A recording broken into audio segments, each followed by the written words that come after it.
എല്ലാവർക്കും ശ്രീമാത്രേ നമഃ. കണ്ണന് പ്രിയപ്പെട്ട താമര എങ്ങനെയാണ് ചെളിയിൽ വളരാൻ ഇടവന്നത്? നമ്മൾ ഉപാസകരെല്ലാം അറിഞ്ഞിരിക്കേണ്ട ഒരു ക്വാളിറ്റിയാണ് താമരയുടെ. നമ്മൾ ഇതിൽ കൂടെ അറിയാൻ പോകുന്നത് നല്ലൊരു കഥയാണ്. അത് കേട്ട് നമുക്ക് ഇതിലോട്ട് കയറാം. അപ്പോ ഈ താമര പണ്ട് വളർന്നിരുന്നത് സ്വച്ഛമായ ശുദ്ധജലത്തില് ആയിരുന്നു. ഈ ചെളിയിലല്ല താമര വളർന്നിരുന്നത്.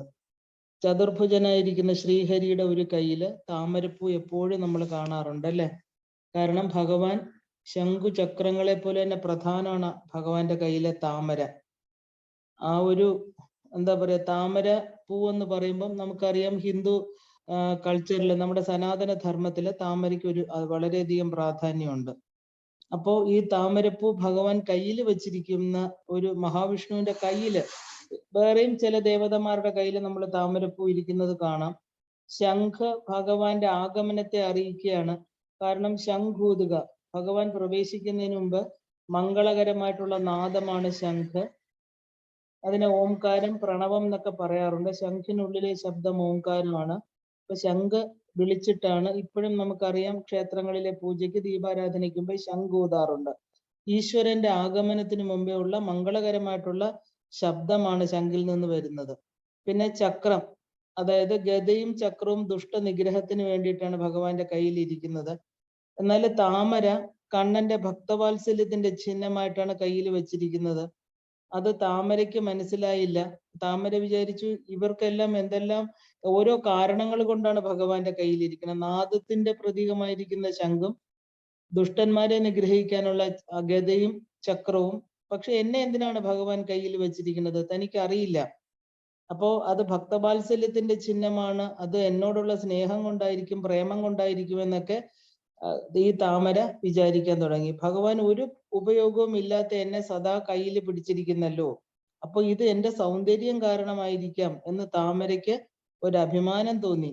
നമുക്കറിയാം അഭിമാനം എന്ന് പറയുന്നത് കുറച്ചു സമയം കഴിയുമ്പോൾ അത് അഹങ്കാരമായിട്ട് മാറും. താമര നോക്കുമ്പോൾ ഒരു ഭംഗിയുമില്ലാത്ത തുളസിയില ഭഗവാന്റെ കാൽക്കല് കിടക്കുകയാണ്.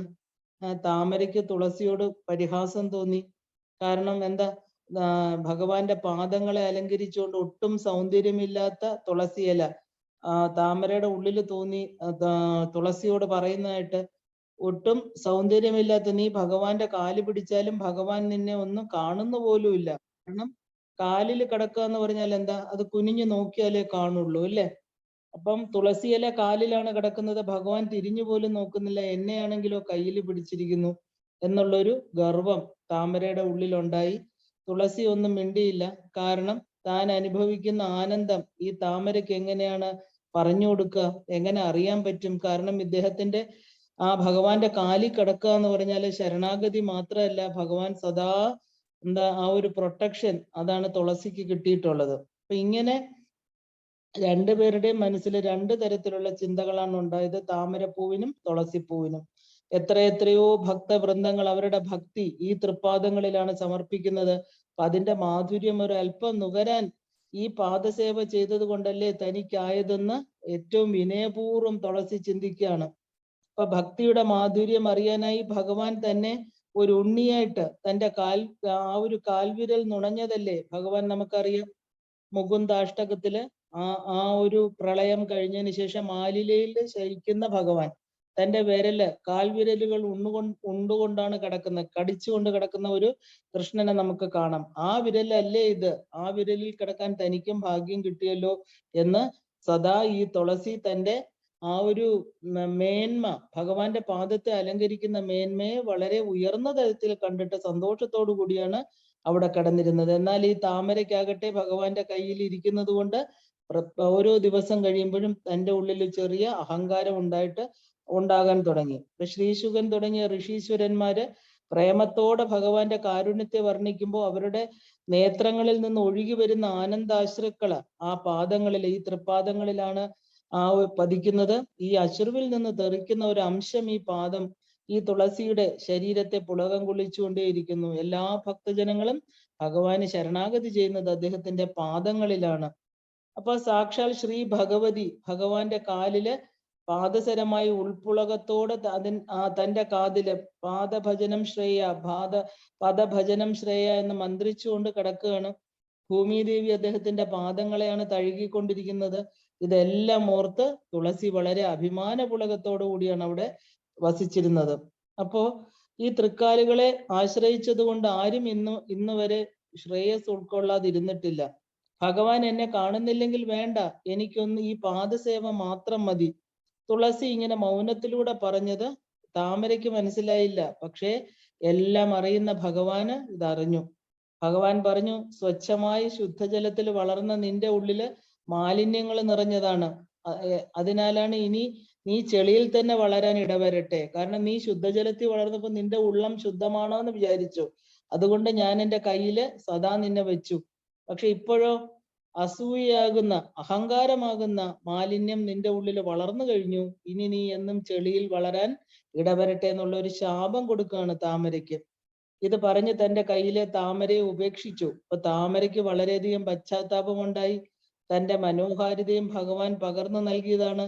എന്നാൽ താൻ എല്ലാം മറന്ന് തന്റെ ആ ഒരു ഭഗവാന്റെ കാരുണ്യം കൊണ്ടാണ് തന്നെ ചേർത്ത് പിടിച്ചതെന്ന് മനസ്സിലാകാതെ അഹങ്കരിച്ചു. താമര ഭഗവാന്റെ കാലിൽ വീണ് മാപ്പ് ചോദിച്ചു. അദ്ദേഹത്തോട് പറഞ്ഞു, അല്ലയോ ഭഗവാനെ, ക്ഷമിക്കണേ, ഞാൻ അറിയാതെ ചെയ്തതാണ്. ഞാന് താഴോട്ട് നോക്കി തുളസിയുമായിട്ട് ഞാൻ എന്നെ കമ്പയർ ചെയ്തു, ഞാൻ താരതമ്യപ്പെടുത്തി, അതിൽ വന്ന അഹങ്കാരമാണ്. നമ്മൾ എപ്പോഴും ഭഗവത് കൃപ കൊണ്ട് മുകളിലേക്ക് പോകുമ്പോൾ താഴോട്ട് നോക്കിയിട്ടല്ല നമ്മളെ താരതമ്യപ്പെടുത്തേണ്ടത്. എപ്പോഴും ഭഗവാന്റെ മുഖം മേളിലോട്ടാണ് നമ്മൾ നോക്കേണ്ടത്. അപ്പൊ താമര മാപ്പി ചോദിച്ചപ്പോ ഭഗവാൻ പറഞ്ഞു, ചെളിയിൽ വളർന്നാലും നിന്റെ ശ്രേഷ്ഠത ഒരിക്കലും നശിക്കില്ല. ഒരിക്കൽ എൻ്റെ ഭക്തനായിട്ടുള്ള ഗജേന്ദ്രൻ പ്രേമത്തോടെ എനിക്കായിട്ട് നിന്നെ സമർപ്പിക്കുമ്പോൾ നീ വീണ്ടും എൻ്റെ കയ്യിൽ എത്തിച്ചേരും. കാരണം എന്താണ്?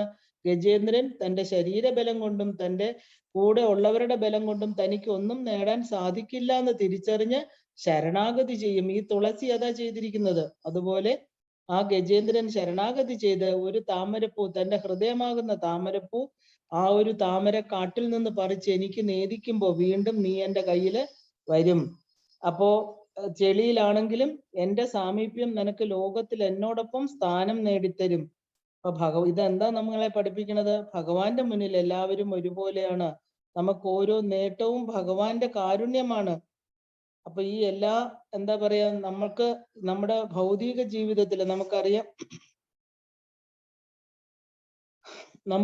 നമ്മുടെ ഈ ഒരു യക്ഷവിത്തം എന്നാൽ എന്താണെന്ന്. നമ്മൾ സമ്പാദിക്കുന്നത് നമുക്ക് വേണ്ടി മാത്രം സൂക്ഷിച്ചു വെക്കുന്ന പണം നമ്മുടെ മുമ്പിൽ ഒരു ഇന്ദ്രജാലം കാണിക്കുന്നു എന്നല്ലാതെ അതിനെ ഉപയോഗിച്ച് സുഖിക്കാൻ നമുക്ക് പറ്റില്ല. അതിനെയാണ് യക്ഷവിത്തം എന്ന് പറയുന്നത്.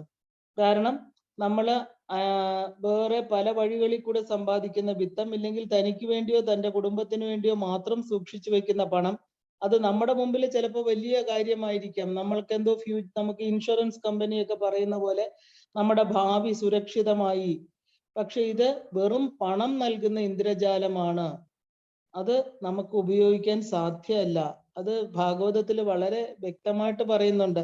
അതിനെ ഉപയോഗിച്ച് സുഖിക്കാൻ പറ്റില്ല. എന്താ കാരണം? നമ്മൾ ഭൂമിയിൽ വരുമ്പോൾ തന്നെ നമുക്ക് എത്ര സുഖിക്കാം എന്നത് നമ്മുടെ കോശങ്ങളിൽ എഴുതി വെച്ചിട്ടുണ്ട്. നമ്മൾ എത്ര കാലം ജീവിക്കണം, എങ്ങനെ ജീവിക്കണം, നമ്മൾ എന്തൊക്കെ ഉപയോഗിക്കണം, എന്തൊക്കെ സുഖങ്ങൾ വേണം, നമ്മുടെ ഈ ശരീരത്തിന് എന്തൊക്കെ വ്യാധികൾ വന്നു ചേരും, നമ്മൾ എങ്ങനെയാണ് ഈ ശരീരം വിട്ടു പോവേണ്ടത്, എവിടെ, എങ്ങനെ, എപ്പോഴ്, എല്ലാം നമ്മുടെ ഓരോ കോശങ്ങളിലും ലിഖിത നിയമമായിട്ട് എഴുതി വെച്ചിട്ടുണ്ടാകും. അപ്പൊ നമുക്കിതിനകത്ത് എന്താ ഒരു ഫ്രീ വില്ലുള്ളത്? നമ്മൾ എന്തിനു വേണ്ടിയിട്ടാണ് ഈ ഒരു വർഷമായിട്ട് ഇതെല്ലാം പഠിക്കുന്നത്? നമ്മുടെ ഉള്ളിൽ മാറ്റം വരണം. നമുക്ക് വേണ്ടി മാത്രമല്ല നമ്മൾ ജീവിക്കേണ്ടത്. ഈ ഭൂമിയിലെ എല്ലാ ജീവജാലങ്ങളും ആ ഈശ്വര കൃപ കൊണ്ട് എല്ലാവരുടെയും ഉള്ളിൽ ഈശ്വരനാണ്. നമുക്ക് എല്ലാവരോടും ഒരു സഹാനുഭൂതി വേണം. അതുകൊണ്ടാണ് ഗുരുവിന്റെ കടാക്ഷം എന്ന് പറയുന്നത്. ഗുരു എന്ന് പറയുന്ന ബൃഹസ്പതി. നമുക്കറിയാം വ്യാഴൻ, എല്ലാവരുടെയും ജാതകത്തില് വ്യാഴന് വളരെയധികം പ്രാധാന്യമുണ്ട്. എന്താ വ്യാഴൻ കാണിക്കുന്നത്? നമ്മുടെ ഭക്തി, വൈരാഗ്യം, സന്തോഷം, എല്ലാവരെയും ദയ, ഇങ്ങനെയുള്ള നല്ല ക്വാളിറ്റീസ് ആണ് വ്യാഴൻ. അപ്പൊ ഈ വ്യാഴന്റെ അനുഗ്രഹം എന്ന് പറഞ്ഞാൽ എന്താ? ഈശ്വരാനുഗ്രഹം കൊണ്ട് മാത്രമേ നമുക്ക് സദ്ഗുണങ്ങൾ കിട്ടുള്ളൂ. അപ്പൊ നമുക്ക് എന്തൊക്കെയാണ് ഈ ഭൂമിയിൽ ചെയ്യേണ്ടത് എന്നുള്ളതെല്ലാം കൊണ്ടാ നമ്മൾ വരുന്നത്. നമുക്ക് ആകെയുള്ള ഫ്രീ വിൽ എന്താണ്? നമുക്ക് ഈ ജീവിച്ചിരിക്കുന്ന സമയത്ത് നമ്മുടെ മനസ്സ് എങ്ങോട്ട് തിരിക്കണം, ഈ പറയുന്ന ബാഹ്യത്തിലേക്ക് തിരിക്കണോ ആന്തരികത്തിലേക്ക് തിരിക്കണോ, അത് മാത്രമേ നമുക്ക് ഫ്രീ വില്ലുള്ളൂ. നമ്മള് ഒരു കൂപ്പണും കൊണ്ടാ വരുന്നത്. നമുക്കറിയാം പാലിന്റെ കൂപ്പൺ എടുക്കുമ്പോൾ ഒരു മാസത്തേക്കുള്ള പൈസ അടച്ചു കഴിഞ്ഞാല് അത്രയും മാത്രമേ നമുക്ക് കിട്ടുള്ളൂ. അത്രയും കവർ, അല്ലാത്തതിന് എക്സ്ട്രാ പൈസ കൊടുക്കണം അല്ലേ?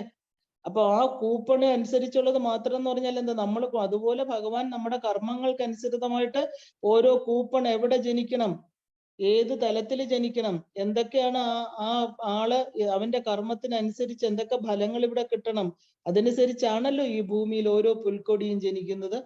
ഈ മനുഷ്യ ജീവനും അങ്ങനെ തന്നെയാണ്. അതനുസരിച്ച് മാത്രമേ നമുക്ക് റേഷൻ കാർഡിൽ നമുക്ക് ഓരോ നിലവിൽ എത്ര റേഷൻ കിട്ടുന്ന എഴുതി വെച്ചിട്ടുണ്ട്. അതനുസരിച്ച് കാർഡ് കൊണ്ടുചെല്ലുമ്പോൾ അത് മാത്രമേ കിട്ടൂ, കൂടുതൽ കിട്ടില്ല അല്ലേ? അപ്പൊ ഈ നമ്മുടെ എന്തൊക്കെ ഇനി സമ്പാദിച്ച് വലിയ മുദ്രപത്രമായിട്ടും ബോണ്ടായിട്ടും ഒരുപാട് എന്തൊക്കെ സൂക്ഷിച്ചു വെച്ചിട്ട് അതിൽ സന്തോഷം കൊണ്ടാലും പ്രകൃതി തന്ന കൂപ്പൺ അനുസരിച്ച് മാത്രമേ നമുക്ക് ആനന്ദങ്ങൾ അനുഭവിക്കാൻ പറ്റൂ. സുഖം ഒരുപാട് അനുഭവിക്കാൻ പറ്റില്ല. തീന്മേശയിൽ നിറച്ച് വിഭവം ഉണ്ടെങ്കിലും രോഗങ്ങളുള്ള ശരീരത്തിൽ ഭക്ഷണം കഴിക്കാൻ പറ്റില്ല. ഭക്ഷണം കഴിക്കാത്തവന്റെ മുന്നില് എന്താ പറയാ, ഭഗവാൻ ഇതൊന്നും കൊടുക്കില്ല.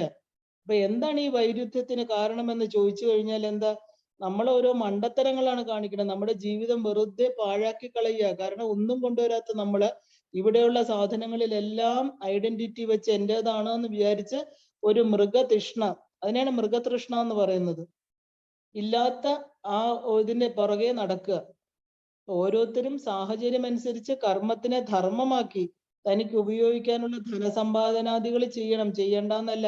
അതിന്റെ മേളിൽ ഒരു ലക്ഷ്യം ഉണ്ടെന്ന് അറിഞ്ഞോണം. കാരണം ധനം കുടുംബം പോറ്റുന്നതിനും മറ്റും വേണ്ടി ഉപയോഗിച്ച് അതിൽ കൂടുതൽ ചെന്ന് വീഴരുത്. മമത്വത്തിന്റെ പേരില് നമ്മള് മതില് കെട്ടി ശരിക്കുള്ള ആനന്ദം എന്താണെന്ന് അറിയാതെ, അതിന്റെ ഉറവിടം എന്താ പറയാ, അല്പമായിരിക്കുന്ന ഈ ചെറിയ ശരീരമോ അതിനോട് ബന്ധപ്പെട്ടതോ അല്ല, അത് അനൽപമാണ്, അത് അളക്കാൻ പറ്റാത്തതാണ്.